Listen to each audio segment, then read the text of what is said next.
नमस्कार, किसान समाचार में आप सभी का स्वागत है। मैं हूं संतोष चौधरी। चलिए सबसे पहले शुरुआत करते हैं मुख्य समाचारों के साथ। राष्ट्रपति के अभिभाषण पर धन्यवाद प्रस्ताव की चर्चा पर कृषि मंत्री नरेंद्र सिंह तोमर ने कहा, किसान हमारे देश की सबसे बड़ी ताकत, यूरिया की किल्लत को किया गया है दूर। किसान सम्मान निधि में बजट की नहीं है कोई कमी।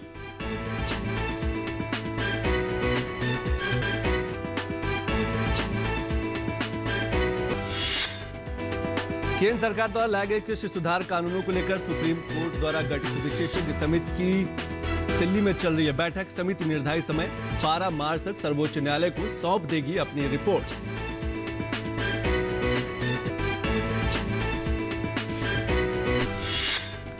राज्यसभा में राष्ट्रपति के अभिभाषण पर तीसरे दिन चर्चा जारी। भाजपा सांसद विनय सहस्त्रबुद्धे ने कहा, सरकार किसानों के हित का रख रही है ध्यान। विपक्ष कृषि सुधार कानून के मुद्दे पर करे सहयोग।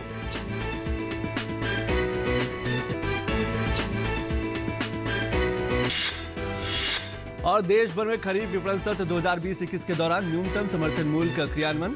18,67,429 किसानों से 26,432.54 करोड़ रुपए के लाभ पर कपास खरीदी की गई। देश भर के किसानों से 90,39,092 गांठों की खरीदी की गई। खरीफ 2020-21 के लिए धान की खरीदी सुचारू रूप से देश भर में चल रही है। और खबरें विस्तार से। राष्ट्रपति के अभिभाषण पर धन्यवाद प्रस्ताव की चर्चा पर कृषि मंत्री नरेंद्र सिंह तोमर ने बताया कि किसान की आमदनी दोगुनी हो, इसके लिए सरकार ने प्रधानमंत्री किसान योजना के माध्यम से 6,000 रुपए का योगदान दिया है। आज हम ये कह सकते हैं कि 10,75,00,000 किसानों को 1,15,000 करोड़ रुपए डीबीटी से उनके अकाउंट में भेजने का काम किया गया है। मनरेगा में बजट 38,000 करोड़ का होता है, खर्च 49,000 करोड़ का होता है, तो अगले बार फिर 49 हो जाता है, फिर अगले बार जो खर्चा 59,000 करोड़ हो जाता है। इसी प्रकार से आज भी अगर हम देखेंगे 61 की जगह 1,11,000 करोड़ किया। जैसे रजिस्ट्रेशन बढ़ेगा, मैं आपके माध्यम से सदन को भी और किसानों को भी आश्वस्त करना चाहता हूं कि प्रधानमंत्री किसान सम्मान निधि योजना में पैसे की कोई कमी नहीं आने दी जाएगी। आप बिल्कुल बेफिक्र रहें।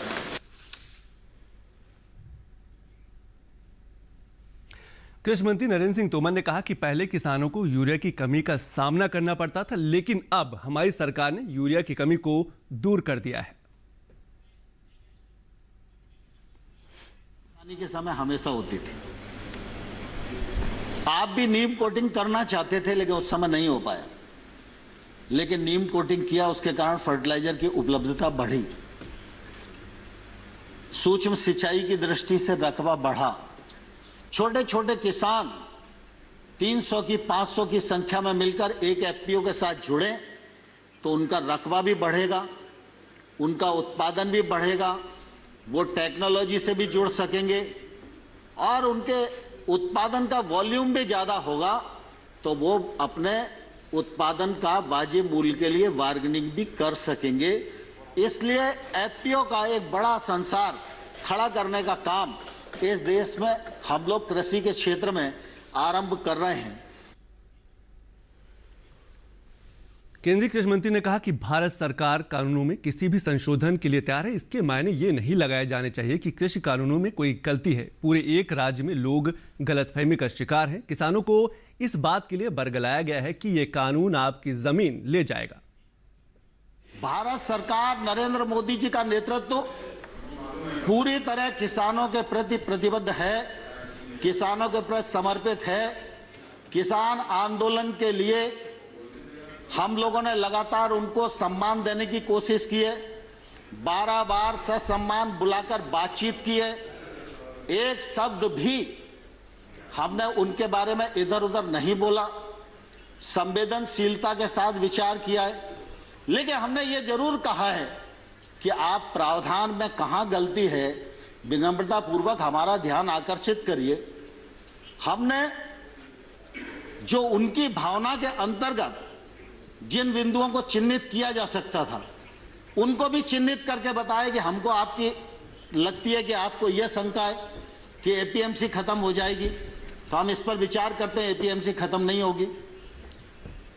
हमने एक के बाद एक उनको प्रस्ताव देने का भी प्रयत्न किया।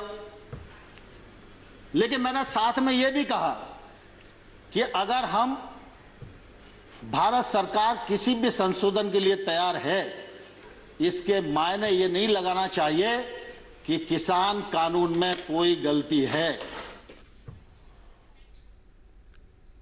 राज्यसभा में राष्ट्रपति के अभिभाषण पर तीसरे दिन चर्चा जारी। विपक्ष चर्चा में भाग लेते हुए कृषि कानूनों को खारिज करने की बात कर रहा है। वहीं सत्ता पक्ष से बोलते हुए विनय सहस्त्रबुद्धे ने कहा कि सरकार किसानों के हित का ध्यान रख रही है। किसानों से कई चरण की बात भी हुई है, लेकिन विपक्ष को समझना चाहिए कि वो इस मुद्दे पर सहयोग करे।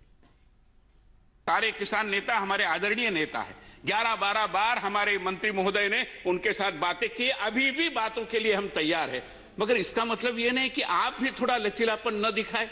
हमने तो लचीलापन दिखाया। 1.5 साल के लिए उसको स्थगित करने का जो पहली बार शायद सरकार ने रवैया अपनाया होगा इस पद्धति का, आप भी करिए। सदन को हम सर्वोच्च सदन कहते हैं जनतंत्र में। सर्वोच्च सदन ने बड़े मतलब चर्चा के बाद जिसको पारित किया है, हो सकता है चर्चा के बारे में आपके मत अलग अलग होंगे, मगर चर्चा तो हुई थी, और उसको क्या हम इस तरीके से गिरवी रख पाएंगे?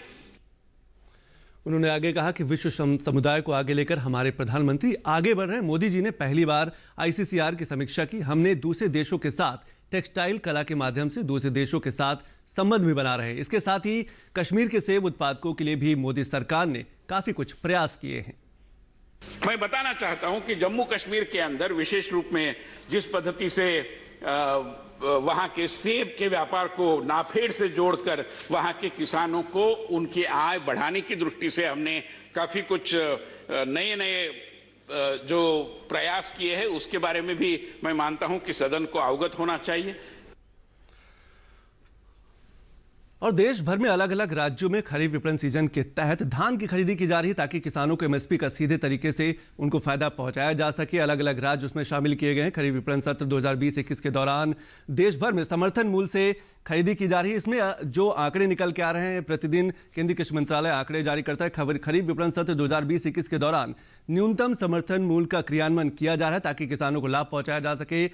18,67,429 किसानों से 26,432.54 करोड़ रुपए के लाभ कपास पर किसानों को दिया गया। देश भर के किसानों से 90,39,092 गांठों की खरीद अब तक की जा चुकी है। समर्थन मूल्य पर खरीदी की जा रही है। खरीफ 2020-21 के लिए धान की खरीद सुचारू रूप से लगातार चल रही है, और अलग अलग राज्यों के जो किसान उनको फायदा पहुंचाया जा रहा है। उन राज्यों में पंजाब, हरियाणा, उत्तर प्रदेश, तेलंगाना, तमिलनाडु, इसके साथ साथ चंडीगढ़, जम्मू और कश्मीर, केरल, गुजरात के अलावा कुछ और राज्य है जहां पर समर्थन मूल्य की खरीदी की जा रही है, जिसमें छत्तीसगढ़ है, उड़ीसा है, मध्य प्रदेश है, महाराष्ट्र है, झारखंड है, असम है, कर्नाटक और पश्चिम बंगाल से धान की खरीदी लगातार की जा रही है। समर्थन मूल्य पर खरीदी की जा रही है। इसके साथ साथ राज्यों के अलावा जो केंद्र शासित प्रदेशों के किसानों से 608.73 लाख मीट्रिक टन से अधिक धान की अब तक खरीदी की जा चुकी है। इसी समान अवधि में पिछले वर्ष केवल 516.94 लाख मीट्रिक टन धान की खरीदी हो पाई है। इस वर्ष में अब तक की गई धान की खरीदी में पिछले वर्ष के मुकाबले 17.75% की बढ़ोतरी देखी गई, यानी कि पिछले वर्ष से इस बार ज्यादा खरीदी की गई। लगभग 79 लाख किसानों से 1,14,928.64 करोड़ रुपए उनको DBT के माध्यम से पहुंचाया गया है। मूल समर्थन योजना के तहत 51.92 लाख मीट्रिक टन दलहन और तिलहन की खरीद को भी सरकार ने स्वीकृति प्रदान कर दी है। आंध्र प्रदेश, कर्नाटक, तमिलनाडु राज्यों से 1.23 लाख मीट्रिक टन कोपरा फसल को स्वीकृति प्रदान की गई, यानी कि जो 12 मासी फसलें होती हैं। 2020-21 के लिए 8.70 लाख मीट्रिक टन दलहन और तिलहन की खरीद को भी सरकार ने स्वीकृति प्रदान की गई। आने वाले दिनों में खरीदी की जाएगी, जिसका सीधा फायदा किसानों को मिलेगा। और केंद्र सरकार द्वारा लाए गए कृषि सुधार कानूनों को लेकर सुप्रीम कोर्ट द्वारा गठित विशेषज्ञ समिति की नई दिल्ली में बैठक चल रही है, जो शुक्रवार को भी जारी है। और समिति 12 मार्च तक सर्वोच्च न्यायालय को निर्धारित समय में अपनी रिपोर्ट सौंप देगी। पेश है हमारे संवाददाता ओपी यादव की यह खास रिपोर्ट। केंद्र सरकार द्वारा लाए गए कृषि सुधार कानूनों को लेकर सुप्रीम कोर्ट द्वारा गठित विशेषज्ञ समिति आगामी 12 मार्च तक सर्वोच्च न्यायालय को निर्धारित समय में अपनी रिपोर्ट सौंप देगी। गुरुवार को समिति की नई दिल्ली के पूसा संस्थान स्थित नास कॉम्प्लेक्स में 5वीं बैठक हुई, जो शुक्रवार को भी जारी रहेगी। बैठक में शामिल समिति के तीनों सदस्यों अनिल घनवट, डॉक्टर प्रमोद जोशी और अर्थशास्त्री अशोक गुलाटी ने कहा कि वीडियो कॉन्फ्रेंसिंग और अन्य डिजिटल माध्यमों के अलावा व्यक्तिगत रूप से पेश हो रहे किसान संगठनों और FPO संगठनों के निष्पक्ष तरीके से यहाँ अभिमत लिए जा रहे हैं। फार्मर प्रोड्यूसर्स ऑर्गेनाइजेशन से हम लोगों ने इंटरेक्शन किया है, तो सभी ने अपने बड़े फ्रैंक व्यूज और सजेशन हम लोगों को दिए हैं। कई राज्यों से थे, महाराष्ट्र से, मणिपुर से थे, वेस्ट बंगाल से थे, तो कई राज्यों से आए। समय पर ही होगा ये काम, उम्मीद इसी की है, और जितने ज़्यादा से ज़्यादा फार्मर ऑर्गेनाइजेशंस, यूनियन से बात हो सके और जो दूसरे भी स्टेक होल्डर्स हैं उनसे भी बात करेंगे, और जो हमें समय दिया गया है ऑनरेबल सुप्रीम कोर्ट ने, उस समय के भीतर ही हम अपनी रिपोर्ट दे देंगे। समिति के सामने अपना पक्ष रखने आए किसान संगठनों ने कहा कि विरोध प्रदर्शन के बजाय आंदोलनकारी किसानों को समिति के सामने आकर अपना पक्ष रखना चाहिए ताकि आगे का रास्ता प्रशस्त हो। सरकार ने ये तो ठीक है कि वो उन्होंने ऑर्डिनेंस ले आए हैं, लेकिन अब कानून का अगला स्टेप आ चुका है। अब ये एबॉलिश नहीं हो सकते हैं, उस स्टेज में है। तो ये प्रैक्टिकल बात किसान संगठनों को भी समझनी चाहिए, इसमें सुझाव ज़रूर देने चाहिए, और इसमें हमें जो चेंजेस करने होंगे वो किसानों की तरफ से, अगर हमें सच्ची में किसान का हित कराना है तो वो हमें सजेशन सुप्रीम कोर्ट को देने चाहिए। समिति के सामने अब तक आंध्र प्रदेश, गुजरात, ओडिशा, मणिपुर, मेघालय, मिजोरम, जम्मू कश्मीर, मध्य प्रदेश, कर्नाटक, महाराष्ट्र, तमिलनाडु, उत्तराखंड, उत्तर प्रदेश और तेलंगाना सहित 20 से भी अधिक राज्यों और केंद्र शासित प्रदेशों के तकरीबन 70 से भी अधिक किसान संगठन और एफपीओ प्रतिनिधि अपना पक्ष रख चुके हैं। केंद्र सरकार द्वारा लाए गए कृषि सुधार कानूनों के संदर्भ में सर्वोच्च न्यायालय द्वारा गठित विशेषज्ञ समिति के 3 सदस्यों की बैठक नई दिल्ली के पूसा संस्थान में आयोजित हुई। कमेटी का मानना है कि वो न केवल निष्पक्ष तरीके से काम करेगी, बल्कि 2 महीने के अंदर समय रहते सर्वोच्च न्यायालय को अपनी रिपोर्ट भी सौंपेगी। मेरे सहयोगी कैमरामैन मोहित जोशी के साथ मैं OP Yadav, DD news, Delhi. और अब बात करेंगे तकनीक और किसान की। तकनीक के माध्यम से किसानों की जो आय है वो कैसे बढ़ाई जा सकती है, फसलों की गुणवत्ता को कैसे सुधारा जा सकता है। इसीलिए कल केंद्रीय कृषि मंत्री ने उन्होंने कहा है कि देश भर के अलग अलग जो किसान हैं उनको तकनीक से जोड़ा जा रहा है, उनको आधुनिक मशीनें उपलब्ध कराई जा रही हैं, फसलों की गुणवत्ता सुधारने के लिए प्रयास किया जा रहा है। और 10,000 से अधिक किसानों को अब तक आधुनिक मशीनों से जोड़ दिया गया। फसलों की गुणवत्ता सुधारने के लिए 10,000 से अधिक किसानों को आधुनिक मशीनरी दी गई ताकि वो अपनी उत्पादन क्षमता को बढ़ा सके। खेती में आधुनिक प्रौद्योगिकी के उपयोग से पैदावार में बढ़ोतरी हुई है, यानी कि जो आधुनिक मशीनें आई हैं उनसे उत्पादन क्षमता बढ़ी है। आधुनिक तकनीक से किसानों की आय भी बढ़ रही। सरकार का लक्ष्य भी है कि 2022 तक किसानों की आय को दोगुना करना है। कृषि मंत्री नरेंद्र सिंह तोमर ने लोकसभा में एक लिखित उत्तर में यह जवाब दिया कि देश भर के किसानों को आधुनिक मशीनों से जोड़ा जा रहा है। मध्य प्रदेश, हरियाणा, आंध्र प्रदेश, असम में 4 कृषि मशीनी प्रशिक्षण और प्रशिक्षण संस्थान भी खोले गए हैं। ये संस्थान किसानों सहित विभिन्न वर्गों के प्रशिक्षकों को प्रशिक्षण भी दे रहे हैं, यानी कि किसानों को जागरूक करें। केंद्र सरकार की ओर से प्रायोजित आत्मा नाम से मशहूर योजना को 2005 से लागू किया जा रहा है। आत्मा योजना का उद्देश्य जो है राज्यों में विस्तार कार्यक्रम को और मदद देना है, किसानों को और आगे बढ़ाना है। आत्मा योजना को 28 राज्यों और 5 केंद्र शासित प्रदेशों के 691 जिलों में अभी वर्तमान समय में चलाया जा रहा है। योजना के तहत राज्य सरकारों को कृषि प्रौद्योगिकी और आर्थिक सहायता भी मुहैया कराई जाती है ताकि जो किसान है वो अपनी आमदनी बढ़ा सके और जो तकनीक है उससे जुड़ सके।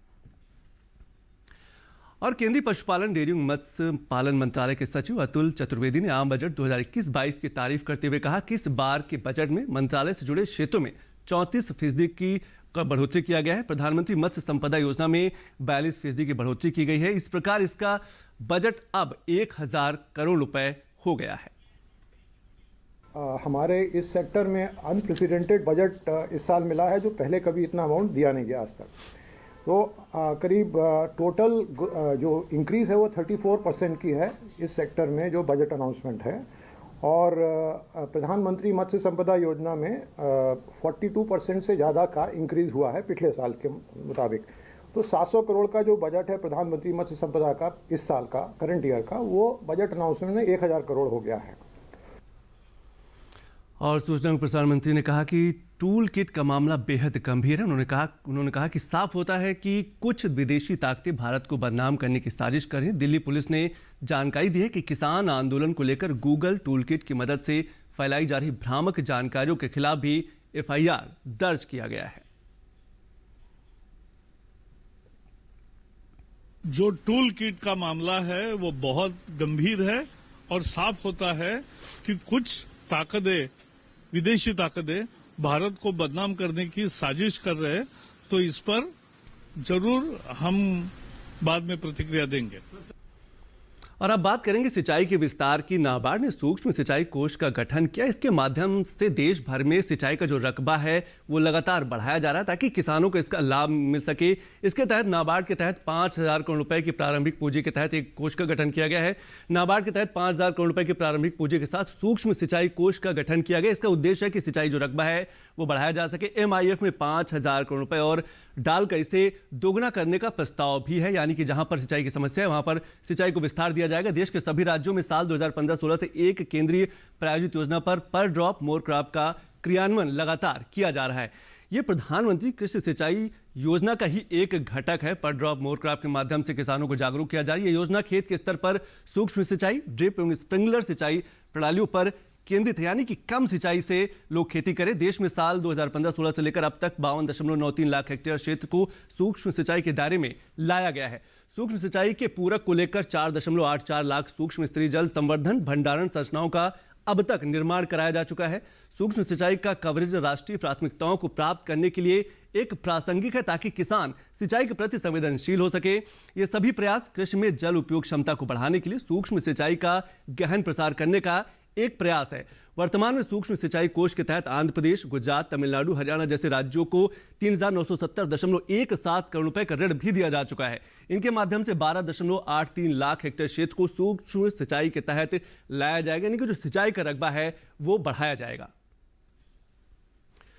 और देश एक और जहां खाद्यान्न के मामले में आत्मनिर्भर हो चुका है, तो अब देश के कई हिस्सों में किसान तेजी से परंपरागत खेती से हटकर अभिनव प्रयोग और नवीन उत्पादन कर रहे हैं।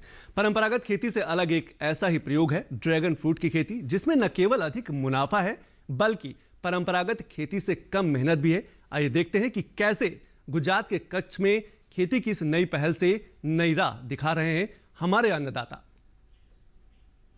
देश में श्वेत क्रांति यानी दुग्ध क्रांति की साक्षी धरती गुजरात खेती में अभिनव क्रांति की ओर बढ़ चली है। गुजरात के गांधीधाम और कच्छ से जुड़े अनेक इलाकों में आजकल किसान परंपरागत खेती से हटकर नई फसलों और फलों की खेती अपना रहे हैं। ऐसे ही किसान हैं हीरालाल, जो अपनी बंजर और अनुपजाऊ जमीन पर विदेशों में प्रचलित ड्रैगन फ्रूट की खेती कर रहे हैं और अच्छा मुनाफा भी कमा रहे हैं। हमारे दोस्त लोगों के से प्रेरित होके हम लोगों ने ये लगाया था और बहुत अच्छा रिजल्ट है। इसको बोलते हैं इम्यूनिटी बूस्टर है, पूरी अपनी बॉडी को इम्यूनिटी बूस्ट करता है पूरी। लाल रंग का ये विदेशी फल ड्रैगन फ्रूट देखने में काफी सुंदर होता है और स्वाद में मीठा होता है। इसकी बाजार में कीमत औसतन 500 से 600 रुपए प्रति किलोग्राम है। मूलतः ये फल चीन, वियतनाम और दक्षिण एशियाई देशों का है, लेकिन इसका तेजी से प्रचार प्रसार पूरे भारत में हो रहा है। ये जमीन में कुछ भी नहीं होता था। अगर ये कुछ भी नहीं होने वाला, वो जमीन में अगर ड्रैगन फ्रूट होता है तो खेती की जमीन में तो और क्वालिटी वाइज इससे भी बेस्ट रिजल्ट अपने को मिल सकता है। ड्रैगन फ्रूट की खेती एक आधुनिक खेती है। इसमें खर्च कम होता है, सिंचाई की कम जरूरत होती है। ये सफल किसान बताते हैं कि 1 एकड़ में करीब 3 से 4 लाख रुपए की लागत आती है। एक पेड़ पर एक साल में 3 से 4 बार फल आता है और आश्चर्यजनक रूप से इसका उत्पादन साल दर साल बढ़ता जाता है। यानी एक बार खेती में निवेश करके आराम से 20-25 साल तक इस मेहनत का मीठा फल हासिल किया जा सकता है। जो मैंने इसमें इन्वेस्टमेंट किया था वो मेरी पहली फसल में ही निकल गया था। दूसरी साल में 2 साल में मतलब पूरा इन्वेस्टमेंट निकल जाएगा अपना इसमें। और हो सके उतना ज़्यादा किसानों को हम प्रेरित करते हैं कि भाई ये फ्रूट लगाए और अपने ये कच्छ की, अपने देश की पूरी तस्वीर बदल जाती। ड्रैगन फ्रूट एक फल ही नहीं, औषधीय फल है। इसमें आयरन, मैग्नीशियम, विटामिन सी और फाइबर की प्रचुर मात्रा होती है और ये रोग प्रतिरोधक क्षमता में इजाफा करता है। ये कई बीमारियों की दवा भी है और इसके इस्तेमाल से डायबिटीज, दिल की बीमारी, त्वचा संबंधी कई रोगों में राहत मिलती है। फल और दवा दोनों होने के कारण ड्रैगन फ्रूट की कीमत अन्य फलों से ज्यादा है। परंपरागत खेती से इतर इस नकदी फसल में न केवल मुनाफा अधिक हो रहा है, बल्कि ऐसी खेती आत्मनिर्भर भारत की ओर बढ़े कदम को और मजबूती दे रही है। ज़्यादातर चाइना और वियतनाम से अपना इंडिया में इंपोर्ट होता है और पहले तो हम लोग इंपोर्ट बंद करना चाहते हैं, बाद में एक्सपोर्ट करेंगे। और कंपेयर टू चाइना के अपना फ्रूट उससे अच्छा है, मतलब चाइना वियतनाम से taste wise, quality wise best fruit है अपना। ये ड्रैगन फ्रूट है।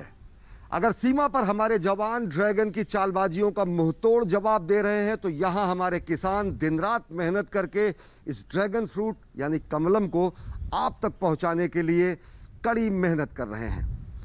चाहे विस्तारवादी ताकतें हों या फिर बाजारवादी शक्तियां, भारत ऐसी हर ताकत को मुंहतोड़ जवाब दे रहा है और यही तो आत्मनिर्भर होते भारत की पहचान है।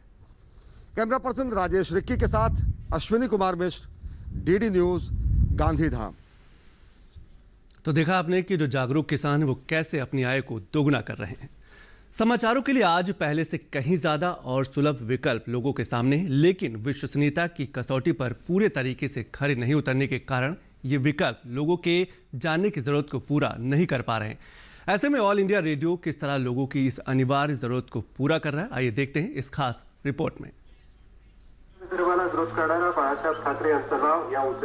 मंदिर के ऊपर लगे इस लाउड स्पीकर से निकल रही ऑल इंडिया रेडियो की गूंज महाराष्ट्र के सोलापुर जिले के छोटे से कुरनूर गांव में रोज सुनाई देती है।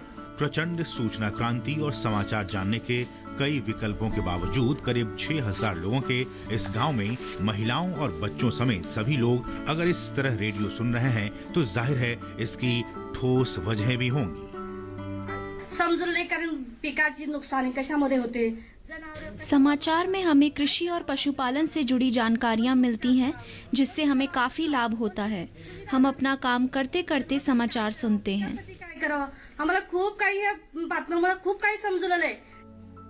दरअसल आज भी रेडियो ही उन समाचारों का वाहक है जो लोगों से सीधे जुड़े होते हैं। मसलन गांव को मिलने वाले अनुदान, सरकारी योजनाएं, बुनियादी चीजों की घोषणाएं वगैरह रेडियो के समाचार बुलेटिन और कार्यक्रमों का हिस्सा आज भी हैं। रेडियो पर लोगों को भक्ति संगीत भी सुनने को मिलता है। आकाशवाणी की आवाज यहाँ सभी घरों में पहुँचती है और ऑनलाइन शिक्षा, दिव्यांगों के लिए योजना, कृषि व पशुपालन से जुड़ी सूचनाएं या फिर कोरोना को लेकर सरकार का संबोधन आकाशवाणी हम तक पहुंचाता है। कोरोना की वजह से लोग घरों से नहीं निकलते हैं, ऐसे में यह माध्यम काफी कारगर साबित हो रहा है।